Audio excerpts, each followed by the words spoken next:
Hello বন্ধুরা, শানাল Hossain channel স্বাগতম। তো আমার চ্যানেলে যে জড়িবুটি তন্ত্রমন্ত্র দিয়েছিলাম, তো জড়িবুটি যেগুলো ওইগুলো কিন্তু যে কাজ করবেন, প্রথমেই আমি যে ভিডিওতে ভুলে গিয়েছিলাম বলতে, যে সিদ্ধ করবেন। সিদ্ধ করার যদি মন্ত্র জানেন না, আমি সিদ্ধ করার মন্ত্র এবং জাগিয়ে তুলবেন।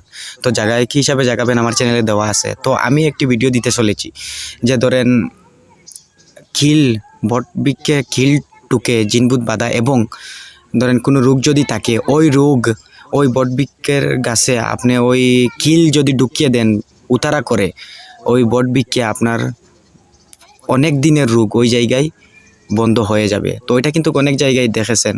তো ওইটা আমি নিয়ে আসব।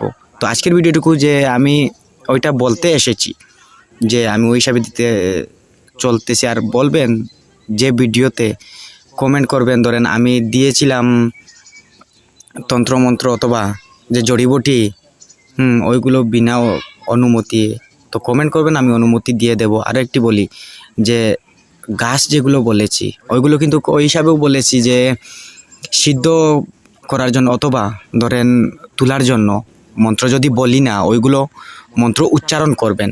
তো সিদ্ধ করার জন্য গঙ্গা জল লাগবে, গঙ্গা জল দিয়ে ধুয়ে ওই মন্ত্র আবার উচ্চারণ করে যদি কবজে ভরে নেন, সিদ্ধ হয়ে যাবে। তো মন্ত্র পেয়ে যাবেন। তো আজকের ভিডিও এটুকু, আমি ভিডিও এখানেই বন্ধ।